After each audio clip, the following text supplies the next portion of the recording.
Hello friends, welcome to my YouTube channel.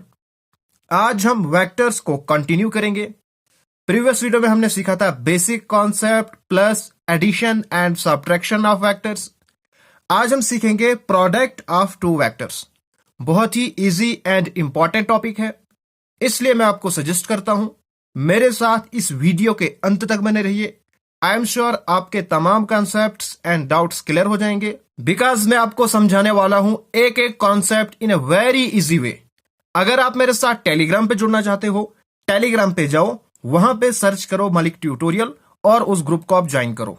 और अगर आप मेरे complete video lectures on mathematics, statics and economics देखना चाहते हो, डिस्क्रिप्शन में आपको लिंक्स मिलेंगी जहां पे आपको detail video lecture plus MCQs सारे मिल जाएंगे। Now let's start. जिस तरह से हम टू नंबर्स का प्रोडक्ट करते हैं, हमारे पास दो नंबर्स हैं 2 and 3।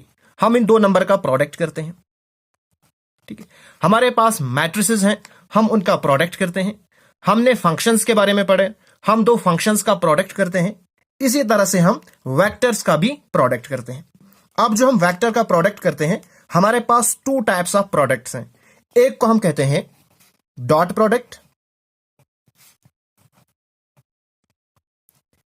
एंड सेकंड हमारे पास है क्रॉस प्रोडक्ट।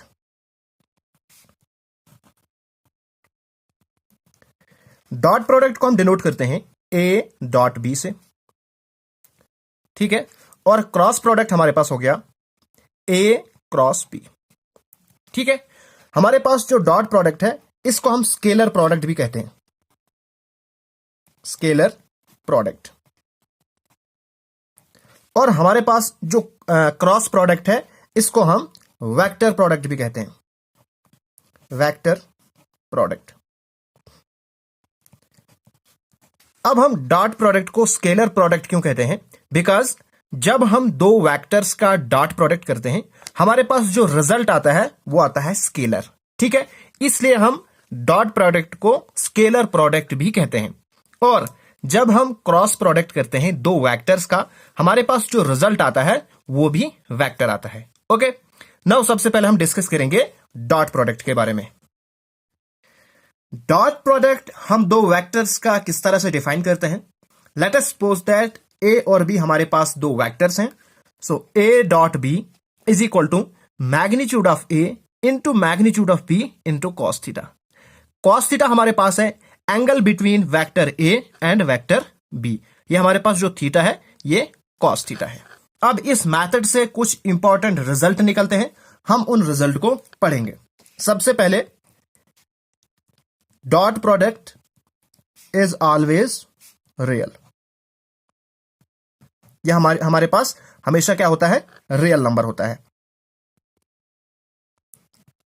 ठीक है। बिकॉज हमारे पास जो डॉट प्रोडक्ट है ना, वो क्या होता है? स्केलर होता है, इसलिए वो रियल नंबर होता है। यह हमारे पास हो गया पहला रिजल्ट। सेकंड रिजल्ट है ए डॉट बी हमारे पास जीरो तब होगा if and only if A is perpendicular to B. जब हमारे पास ए वेक्टर बी के परपेंडिकुलर होगा। अब ए वेक्टर बी के परपेंडिकुलर का मतलब यह है कि जो हमारे पास थीटा है वो होगा 90 डिग्री। 90 डिग्री मतलब पाई अपॉन 2, ठीक है। जब आप कॉस पाई अपॉन 2 देखोगे तो वो होता हमारे पास 0, ठीक है। इसलिए जब यहां पे आप 0 पुट करोगे तो ए डॉट बी क्या बनेगा? आपके पास 0 बनेगा। थर्ड रिजल्ट हमारे पास है, अगर हमारे पास जो ए वेक्टर है ये इक्वल है बी वेक्टर के, ठीक है, उस केस में हमारे पास ए डॉट बी क्या होगा? हम इसको लिख सकते हैं A dot A. Because A B के इक्वल है, तो हमारे पास ए डॉट ए क्या होगा? मैग्नीट्यूड ऑफ ए का होल स्क्वायर, ठीक है। तो थीटा हमारे पास क्या होगा? थीटा हमारे पास होगा 0। बिकॉज अगर ये सिंगल लाइन होगी ना, बिकॉज ए के इक्वल होगा जब ये सिंगल लाइन होगी, ठीक है। तो हमारे पास जो एंगल है वो क्या बनेगा? 0 एंगल बनेगा। तो हम जानते हैं cos 0 क्या होता है? cos 0 होता है 1 के इक्वल। ओके, तो हमारे पास A dot A is equal to सीधा मैग्नीट्यूड ऑफ ए स्क्वायर के इक्वल लिख सकते हैं हम।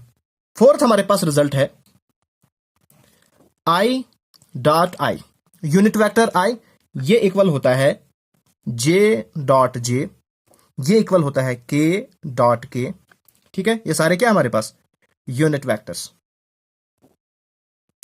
ये इक्वल होता है 1 के।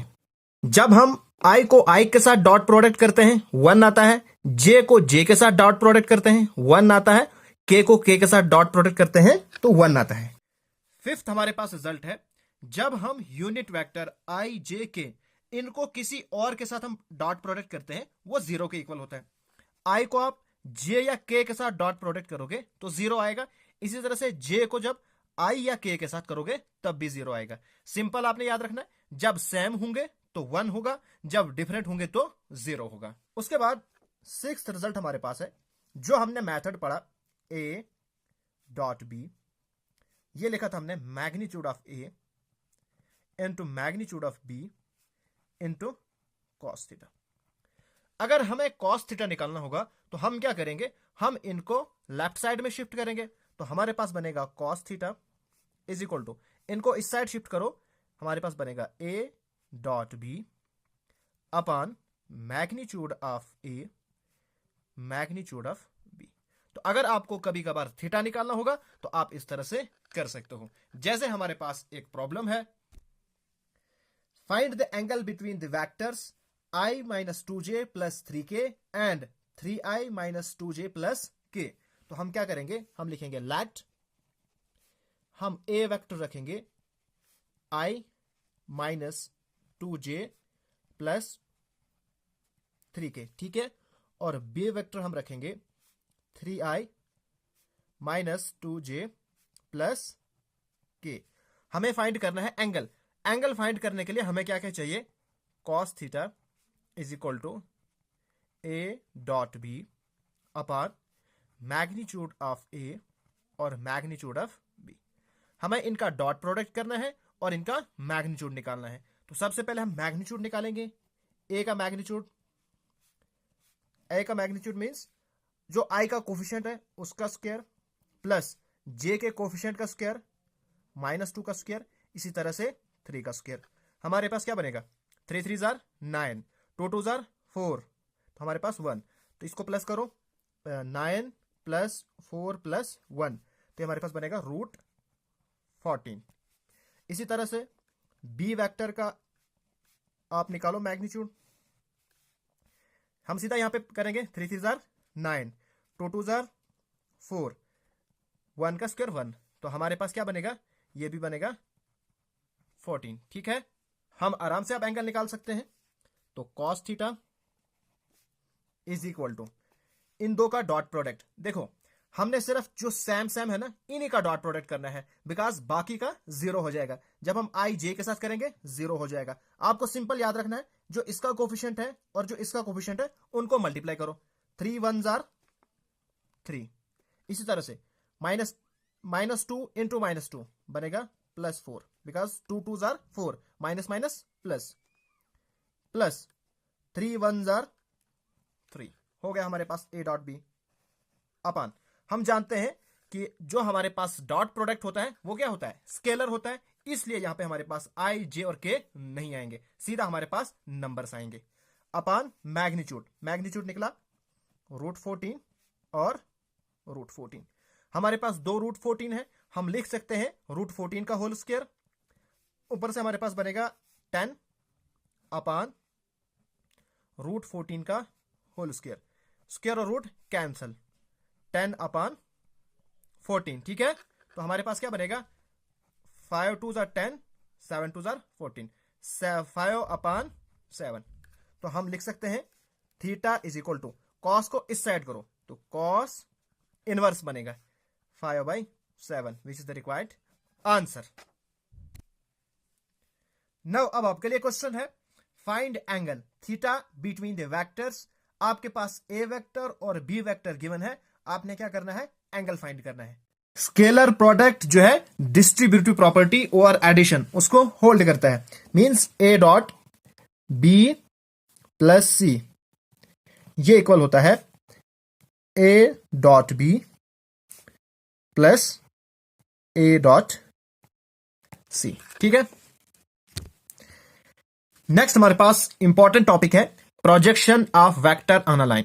इसके रिलेटेड एग्जामिनेशन में क्वेश्चन आने के काफी ज्यादा चांसेस रहते हैं। तो प्रोजेक्शन क्या होता है? सिंपल आप याद रखो, प्रोजेक्शन मींस साया, एक वेक्टर का साया दूसरे वेक्टर के ऊपर या लाइन के ऊपर। लेट अस सपोज दैट ये हमारे पास लाइन है और ये हमारे पास वेक्टर है। जब आप यहां से लाइट डालोगे इस वेक्टर के ऊपर तो इस पे क्या बनेगा? साया बनेगा। ठीक है, इसकी प्रोजेक्शन बनेगी A B.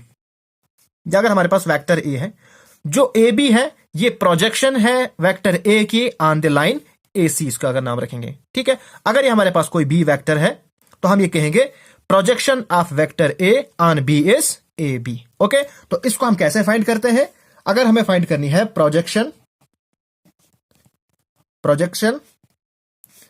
Of a vector A on vector B, तो ये हमारे पास है ए डॉट बी, ए वेक्टर और बी वेक्टर का dot product divided by magnitude of B.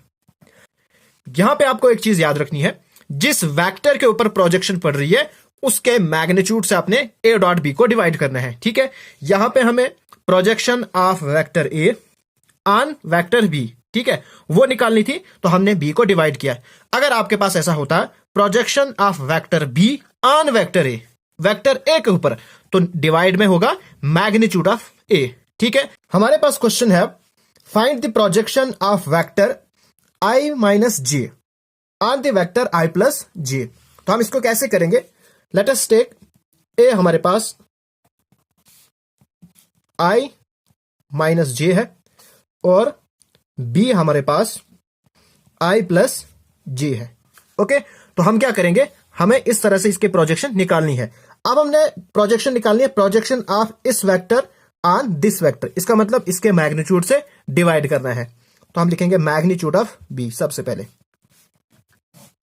1 plus 1, हमारे पास √2 आ गया मैग्नीट्यूड। अब ए डॉट बी करो, इसको इसके साथ प्रोडक्ट करो, 1 मल्टीप्लाई बाय 1, 1 1 जार 1, 1 तो -1 आएगा अपॉन √2, तो ये हमारे पास क्या आएगा? 0। सो आप ये कह सकते हो projection of vector A on B is 0, which is the required answer. इसी टाइप का एक और क्वेश्चन है, इसको हम करते हैं find the projection of vector I plus 3j plus 7k on the vector 7i minus j plus 8k। Okay, हम क्या करेंगे, हम लिखेंगे a is equal to i plus 3j plus 7k और b वेक्टर हम लिखेंगे 7i minus j plus 8k। Requirement क्या हमारे पास है? प्रोजेक्शन निकलती है a डॉट बी अपॉन किसके ऊपर प्रोजेक्शन निकालनी है? 7i minus j plus 8k, means vector b का मैग्नीट्यूड डिवाइड होगा। ठीक है, तो सबसे पहले हम मैग्नीट्यूड निकालेंगे वेक्टर बी का। हमारे पास क्या बनेगा? 7 का स्क्वायर प्लस 1 का स्क्वायर प्लस 8 का स्क्वायर। करो जरा इसको, 7 7 जार 49 प्लस 1 प्लस 8 8 जार 64, कितना बनता है ये? 114। तो हमारे पास आएगा √114। हम आराम से अब निकाल सकते हैं प्रोजेक्शन। हम लिखेंगे projection of a on b, क्या निकलेगी? करो इसका डॉट प्रोडक्ट, 7 मल्टीप्लाई बाय 1, 7 1 जार 7, 3 1 जार 3, माइनस है तो -3, 8 7 jar 56 divided by √114।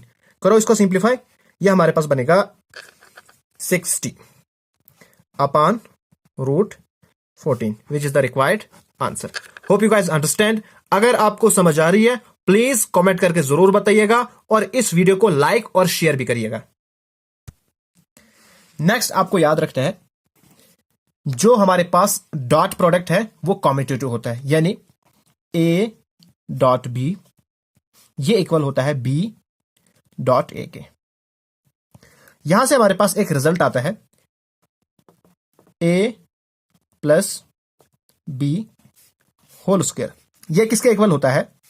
Magnitude of ए का whole square plus magnitude of B का whole square plus 2ab। Simple आपने याद रखना है ए प्लस बी का होल स्क्वायर वाला फॉर्मूला। इसी तरह से अगर हमारे पास 3 वेक्टर्स हो,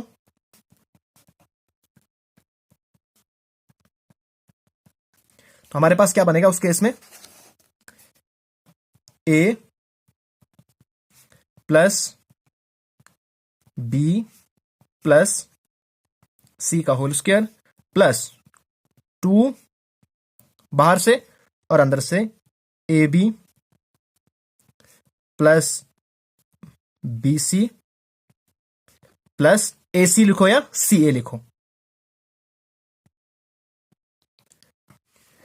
इसी तरह से A plus B into A minus B, यह किसके इक्वल होता है?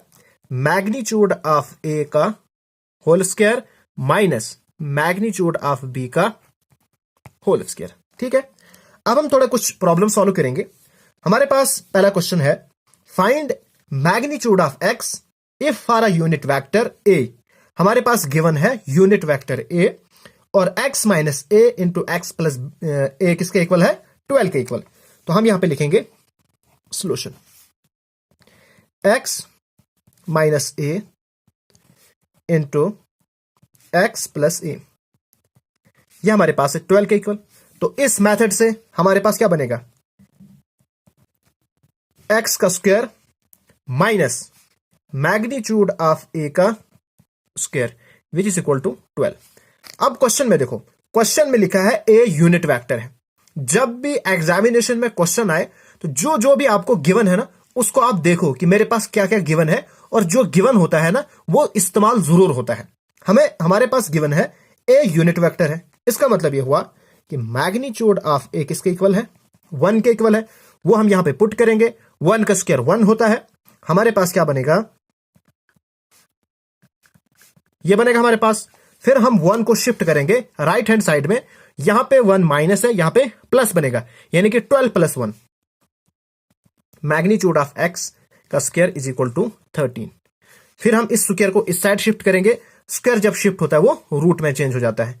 हमारे पास बनेगा magnitude of x is equal to under root 13 which is the required answer. Magnitude हमें फाइंड करना है तो हमने फाइंड कर दिया। बहुत ही सिंपल क्वेश्चन है, सिर्फ आपका कॉन्सेप्ट क्लियर होना चाहिए और आप क्वेश्चन को अच्छे से पढ़ो। नेक्स्ट हमारे पास क्वेश्चन है, काफी इंपॉर्टेंट क्वेश्चन है। If a b c are unit vectors such that a plus b plus c is equal to 0, then find the value of a dot B plus b dot c plus c dot a. Okay, सबसे पहले हमारे पास जो given है उसको हम लिखेंगे। A B और सी तीनों क्या है? यूनिट वेक्टर है। Means magnitude of A is equal to magnitude of B is equal to magnitude of C. ये सारे किसके इक्वल होंगे? 1 के इक्वल होंगे। उसके बाद हमें फाइंड करना है ए dot B plus b dot c plus c dot a. तो ये हमें निकलेगा जब हम a plus b plus c का होल स्क्वायर करेंगे। ठीक है, तो हम करते हैं ए प्लस बी प्लस सी, इसका होल स्क्वायर किसके इक्वल होता है? मैग्नीट्यूड ऑफ ए का square plus magnitude of B का square plus magnitude of c का होल स्क्वायर। फिर हम 2 कॉमन लिखेंगे, वरना आप 2ab plus 2bc plus 2cab लिख सकते हो। मैंने यहां पे कॉमन रखा है सबके लिए। a dot B plus b dot c plus c dot a. देखो क्वेश्चन में यही हमें फाइंड करना है। ओके, अब देखो हमारे पास a प्लस बी प्लस सी किसके इक्वल है? 0 के इक्वल है। तो 0 का स्क्वायर 0। उसके बाद गिवन है ए हमारे पास यूनिट वेक्टर है, यानी मैग्नीट्यूड 1 है, बी का भी और सी का भी। तो यहां पे 1 का स्क्वायर 1 होता है। हम लिखेंगे 1 प्लस 1 प्लस 1। ओके, उसके बाद plus twice a dot B plus b dot c plus c dot okay, ये हमारे पास क्या बनेगा 1 + 2 + 3। उसके बाद इस साइड शिफ्ट करो तो माइनस बनेगा -3 इज इक्वल टू ट्वाइस, और अंदर से यही आ जाएगा जो यहां पे है। फिर 2 को इस साइड शिफ्ट करो तो हमारे पास क्या बनेगा -3/2 विच इज द रिक्वायर्ड आंसर। तो हमारे पास a.b + b.c + c.a किसके इक्वल होगा -3/2। अब हम बात करेंगे cross product of two vectors. Let us suppose that a और b हमारे पास दो वेक्टर्स हैं, then cross product of vector a and vector b is defined as magnitude of a into magnitude of b into sin theta and unit vector n। यहां पे आपको दो चीजें याद रखनी है, एक sin थीटा, एक यूनिट वेक्टर n। जब हमने डॉट प्रोडक्ट पढ़ा था वहां पे cos थीटा था, यहां पे sin थीटा है। यहां पे एक चीज एक्स्ट्रा है, यूनिट वेक्टर n भी है साथ में। ओके, तो ये हमारे पास हो गया इसका मेथड। अब यहां से हमारे पास कुछ इंपॉर्टेंट रिजल्ट है, उनको हम डिस्कस करेंगे। सबसे पहले जो हमारे पास a क्रॉस b है, इसका जो रिजल्ट आता है वो आता है वेक्टर।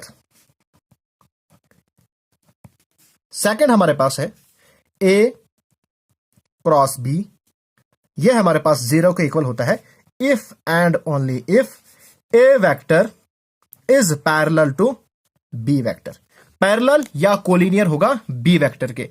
जब हमने डॉट प्रोडक्ट पढ़ा था वहां पे परपेंडिकुलर होता था, यहां पे पैरेलल या कोलिनियर।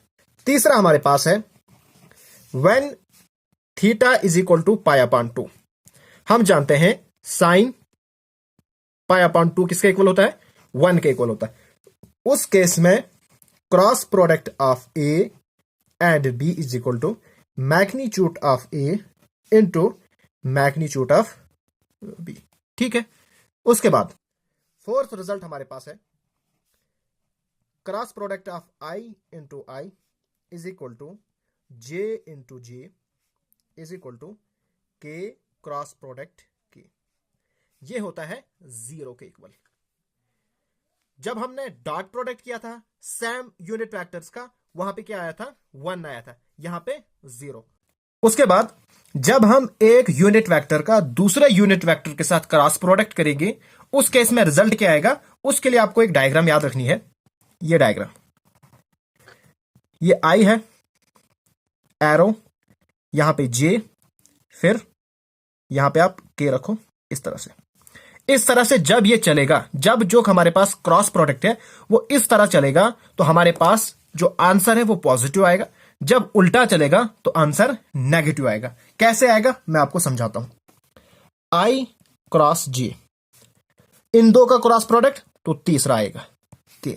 उसके बाद जे क्रॉस के, तो हमारे पास आई जो यहां पे है वो नहीं आना चाहिए। उसके बाद के क्रॉस आई, हमारे पास आ गया जे। अब देखो आई जे इस तरह चल रहा था, जे के आगे की तरफ चल रहा था, फिर के आई आगे की तरफ चल रहा था, तो हमारे पास सारे के आगे पॉजिटिव आ गए। अगर हम उल्टा करेंगे यानी कि जे क्रॉस प्रोडक्ट आई, तो हमारे पास क्या बनेगा -के बनेगा। फिर यानी कि इस तरह से अगर हम चलेंगे, उल्टा चलेंगे। इसी तरह से के क्रॉस प्रोडक्ट जे -आई, इसी का उल्टा करो आई क्रॉस प्रोडक्ट के, तो हमारे पास -g आएगा। सिंपल आपको ये डायग्राम याद रखनी है। आई जे के एरो लगाओ।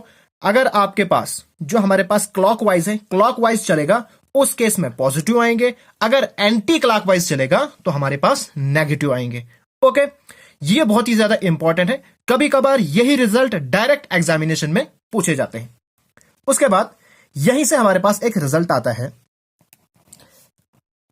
Cross product of vector a into b. ये हमारे पास होता है -b इंटू ए, यानी कि जो हमारे पास क्रॉस प्रोडक्ट है वो कॉम्यूटेटिव नहीं होता है। हमारे पास डॉट प्रोडक्ट कॉम्यूटेटिव होता है, लेकिन क्रॉस प्रोडक्ट कॉम्यूटेटिव नहीं होता है। उसके बाद अगर हमारे पास यह ट्राइंगल है,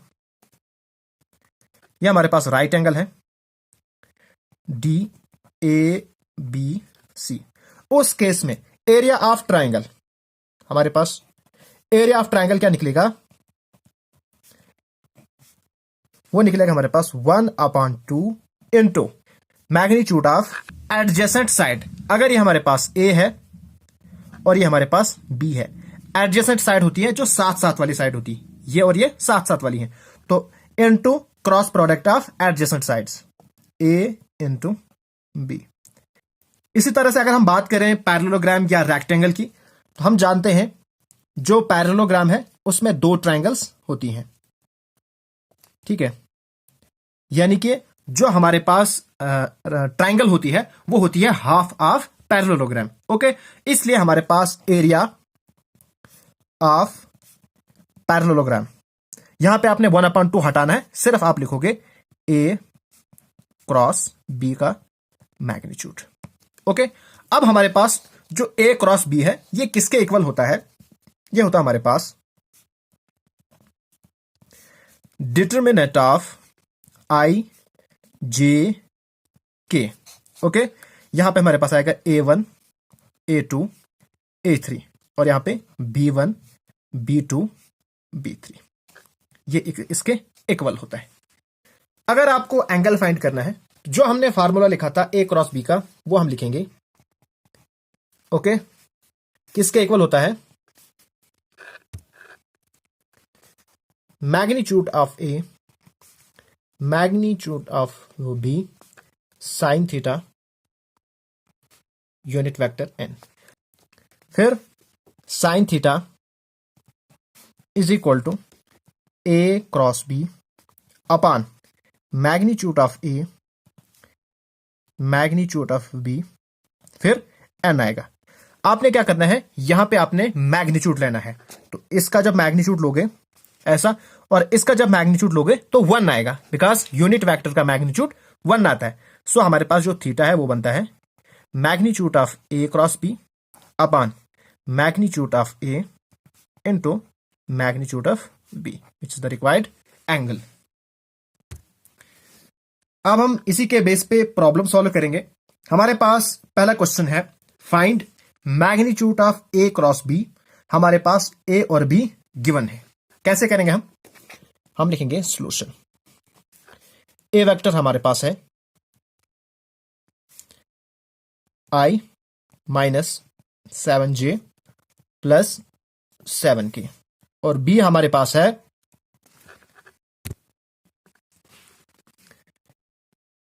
3i - 2j + 2k, ओके। हम निकालेंगे पहले a क्रॉस b, किसके इक्वल होता है? I j k, A1 A2 A3 B1 B2 B3, ठीक हो गया, ओके। उसके बाद हमारे पास I J K, हम इनकी वैल्यू पुट करेंगे। A1 आएगा हमारे पास I का कोफिशिएंट यानी 1, A2 हमारे पास आएगा -7 और A3 हमारे पास आएगा 7। इसी तरह से B हमारे पास आएगा 3 -2 एंड 2। ये हमारे पास क्या है? डिटरमिनेंट है, हम इसको निकालेंगे। जिस तरह से हम डिटरमिनेंट को निकालते हैं, हम क्या करते हैं, I को लिखते हैं बाहर से, फिर इसको छोड़ के इसको मल्टीप्लाई करेंगे। 7 2 जार 14 -14, इसको और इसको मल्टीप्लाई करते हैं, लेकिन बीच में माइनस होता है, एक माइनस यहां पे भी है, तो हमारे पास बनेगा +14। फिर -j, पहले प्लस फिर माइनस इनटू, अब ये वाला भी छोड़ दो, ये वाला भी छोड़ दो, इसको मल्टीप्लाई करो, 2 1 जार 2, 7 3 जार 21 -21, ओके, प्लस के इनटू, इसको भी छोड़ दो, इसको करो मल्टीप्लाई इन दो को, तो -2, इसको जब करोगे +21, ठीक है। ये हमारे पास बनेगा 0, खत्म, माइनस ये हमारे पास बनेगा यहां पे -21 के साथ है, तो प्लस बनेगा 19j, यहां पे +19k। ये हमारे पास आ गया a क्रॉस b। अब हम इसका मैग्नीट्यूड निकालेंगे, सॉरी, a क्रॉस b का मैग्नीट्यूड, वो तो हमारे पास √19 का स्क्वायर +19 का स्क्वायर। सिंपल यहां पे याद रखो आप, 19 स्क्वायर कॉमन निकालो, अंदर क्या आएगा 1 + 1 रहेगा ना, यहां पे भी 1, यहां पे भी 1। अब 19 और इसका स्क्वायर और रूट कैंसिल हो जाएगा, ये निकलेगा बाहर, अंदर से रहेगा 2, which is the required answer. Next हमारे पास क्वेश्चन है, find the area of a parallelogram whose adjacent sides are given by the vector. हमारे पास पैरेललोग्राम की एडजेसेंट साइड्स गिवन है in the form of vector A and vector b. हम लिखेंगे 3i + j + 4k। उसके बाद b is equal to i - j + k। हम जानते हैं एरिया ऑफ पैरेललोग्राम किसके इक्वल होता है, magnitude of a cross b, यानी कि magnitude cross product of 2 adjacent sides. ठीक है, तो निकालो इसका क्रॉस प्रोडक्ट। कैसे करेंगे हम, a cross b is equal to पहली लाइन में i j k, फिर a के हमारे पास कंपोनेंट्स आते हैं तो 3, 1 और 4, फिर b का कंपोनेंट 1 - 1 एंड 1। करो इसको, सबसे पहले i बाहर से हम रखेंगे, ये लाइन छोड़ दो, इसको मल्टीप्लाई करो, 1 1 जार 1, 4 1 जार 4, यहां पे माइनस है, एक फार्मूले का माइनस है तो +4, फिर -j इनटू, अब ये वाला भी छोड़ दो और ये वाला भी छोड़ दो, फिर इसको मल्टीप्लाई करो, माइनस इसको इसी तरह से +k, इसको भी छोड़ दो, ये सब इसको मल्टीप्लाई करो, -3 -1।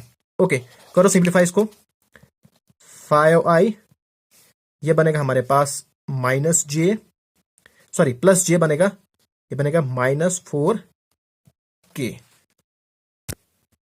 अब हमें इसका मैग्नीट्यूड निकालना है, तो मैग्नीट्यूड कैसे निकालेंगे, 5 का स्क्वायर 25, 1 का स्क्वायर 1, 4 का स्क्वायर 16, और इसको प्लस हमारे पास √42, which is the required area of parallelogram. अब ये क्वेश्चन आपके लिए है, find the area of the parallelogram whose adjacent sides are determined by the vectors. आपके पास ए और बी वेक्टर है, आपने फाइंड करना है area of parallelogram. No friends, हमारा वेक्टर्स का चैप्टर क्लोज हो गया। अगर आपको ये वीडियो पसंद आए तो प्लीज मेरे चैनल को सब्सक्राइब कीजिए और इस वीडियो को अपने फ्रेंड्स एंड क्लासमेट के साथ शेयर कीजिए। नेक्स्ट वीडियो में हम डिस्कस करेंगे MCQs on vectors. Thanks for watching.